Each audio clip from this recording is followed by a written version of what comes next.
told us about it a while ago and I was buzzing, you know, I couldn't wait to do it. Yeah, I got the call off him and I was fucking jumping about my living room, absolutely excited, ecstatic, all the big words that would describe a very happy emotion. When he first mentioned it to me, I was a little bit kind of like, oh, should we really, do you know what I mean? It's like the way you see some remakes that are remade and are absolutely fucking awful, do you know what I mean? But what I loved about the ideas that he had was it was about all the other characters that you never really got to see. The film was so well received, it was quite sort of on its own and we didn't want to ruin that. It ended up being quite iconic and, you know, great, this is a good little cult film. And I think to move on to a series was a bit like, ooh, what's it going to be like? In the film it was just about Sean and then you've got the characters around him, whereas this is an opportunity for the audience, people who have watched the film, to be able to see this and have a better understanding of each of the characters. I love the fact that it was all, you know, more about the gang. I think the characters in the film that didn't get developed as much are more developed in this, and there's more sort of everyday life stories. And you know, there's such brilliant actors, every one of them, do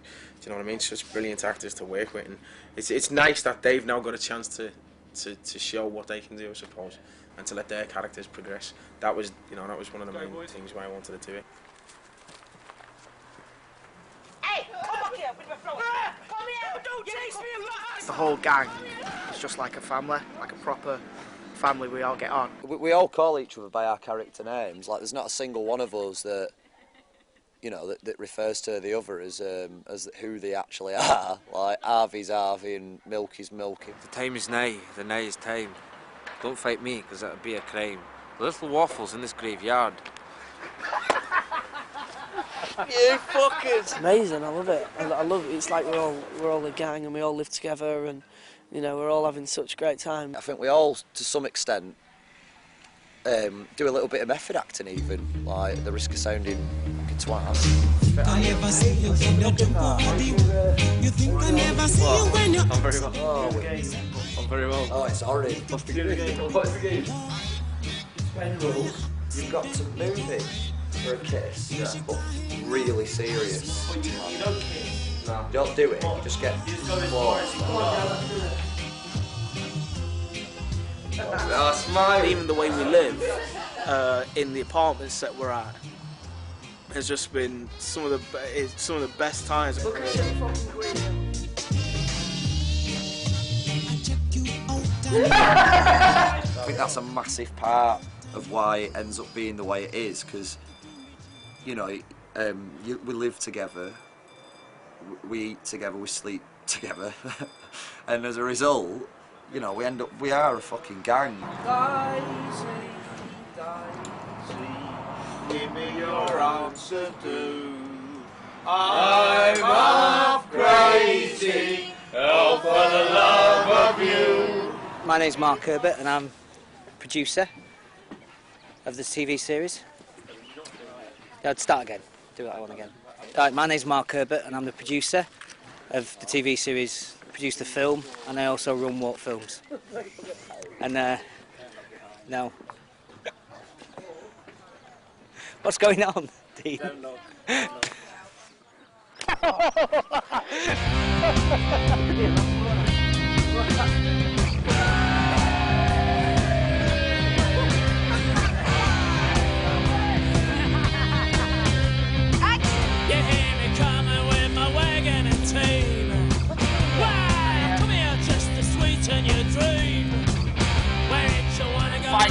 Brilliant. Ian friggin' Brown, ladies and gentlemen. Ian Brown and myself played a policeman. That was great fun. My fucking idol of the world, isn't it? And played a copper, and he came back to this flat, and I swear to God, it's one of the fucking proudest moments of my life. I used to sit listening to that bugger in my little room. What, do you know what you're doing yet? And you've seen? I think we're just going to go and wade in and kick shit out of everyone. It's his style. Me and my fleet of budgies turn up and confront the skinheads. Woody and his gang. I'm looking for Sean because he's balls things right up with me and Gemma. So I go down for revenge.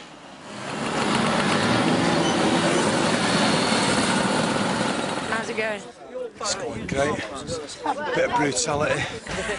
86 style beating.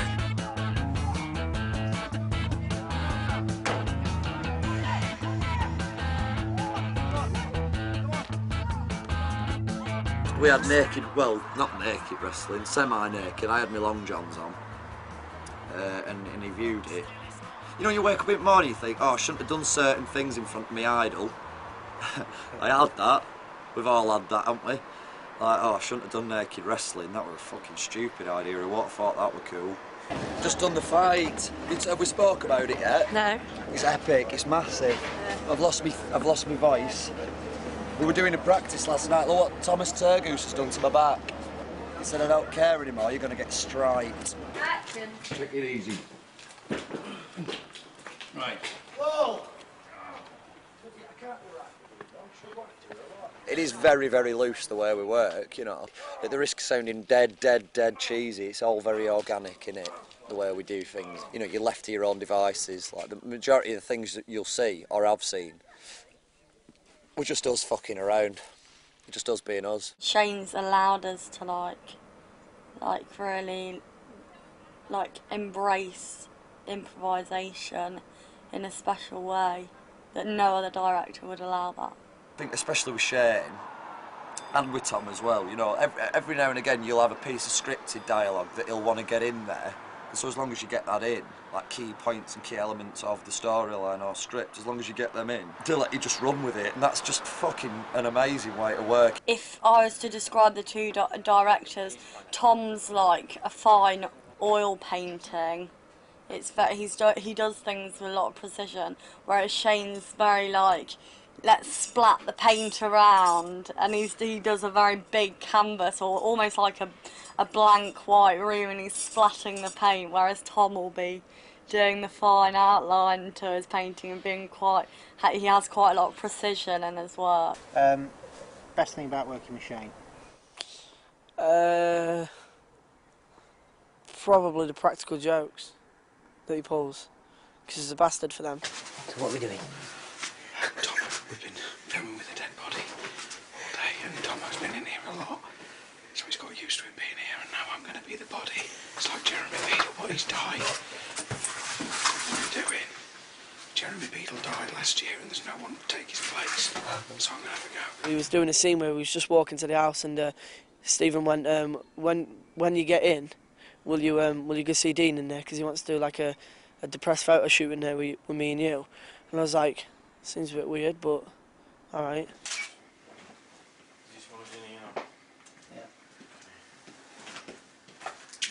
Just doing some stills for the website. Yeah. Can you sit on the stuff?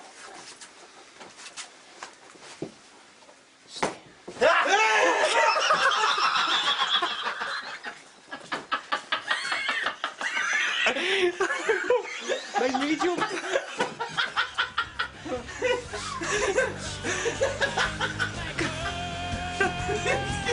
Tomo! Come to me,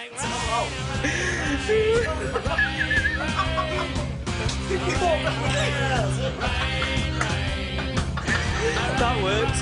I'm fucking quitting. Fuck off. I can't describe how it's working with Shane. I mean, a lot of people ask me, and it's like when he's on set, it's exciting. You don't know what's going to happen next. The energy is always amazing on his sets, and you're just bouncing off each other and you're feeding off each other. And if it's not quite working, he'll come along and he'll just say, okay, well, maybe this time, come through the door and then start it, rather than starting outside.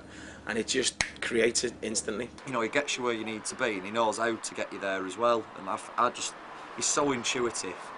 His memory and stuff, the way his head works, is just fucking bizarre. It's a wonder he doesn't just combust on the spot, which he probably does every now and again, bless him. He's like Bill Shankly, do you know what I mean? He is like a football manager, because he hasn't got he's got a sort of plan what's going to happen, and if it's not quite working, he'll move a couple of defenders over there and bring a forward in and put someone else over there in the far corner, and he'll adapt. He's constantly adapting. He's always making the shape move and change, and he's just a joy to work. Come to me, rain, rain, rain, rain.